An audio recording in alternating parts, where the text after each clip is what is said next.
Hey y'all, it's Jennifer. I am inside the George Jones Museum on 2nd Avenue, sitting on top of a huge rocking chair, something George Jones never needed.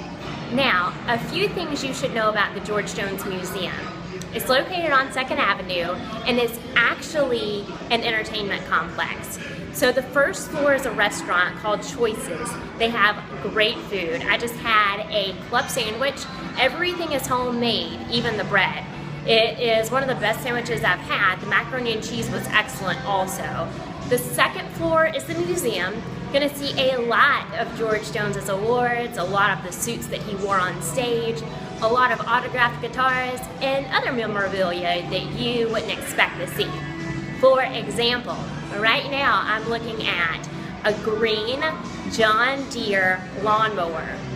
There's also a huge, beautiful white baby grand piano. And straight in front of me are 2 boxing gloves. And when you come in here, you'll see more about those things and learn more about the man, the legend, the icon, the Possum, George Jones. So make sure you make the George Jones Entertainment Complex a stop on your list of things to do, whether it's coming in to grab a drink and a bite to eat and Choices on the first floor, coming to see the museum on the second floor, or going up to the rooftop to get a great view of the river. You should definitely make the George Jones Museum a stop on your list of things to do in Nashville. My name is Charles Cornett. This is my wife, Vicki. We're from North Florida, north of Jacksonville, and we're here at the George Jones Museum. And we've had a lovely visit here, like we have in Nashville. But in particular, it was exciting to see more of the personal detail about George and some of the twists and turns. You know, we were well aware of some of the down times he had in his life, but when you get into the details about what brand of lawnmower he stole to go to the liquor store, and Well, about his puppy dog Bandit. yeah, there was a lot of really personal mementos from the house that surprised me.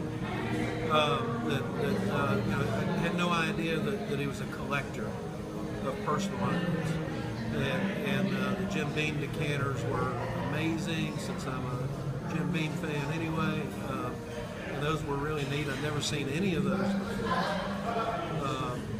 The musical instruments, the anecdotes. You know, here's something I thought was really powerful. The notes from his peers supporting him. That was impressive, seeing from Alan Jackson and Waylon Jennings his notes when he was at his worst.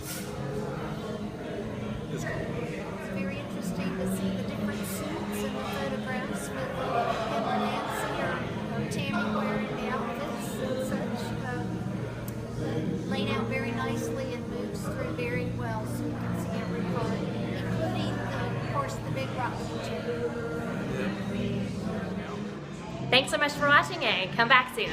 Also, be sure to head over to NashvilleInsidersGuide.com to see what else I have to say about the George Jones Museum and learn a little bit more about the man. Thanks again, y'all. Talk to you soon.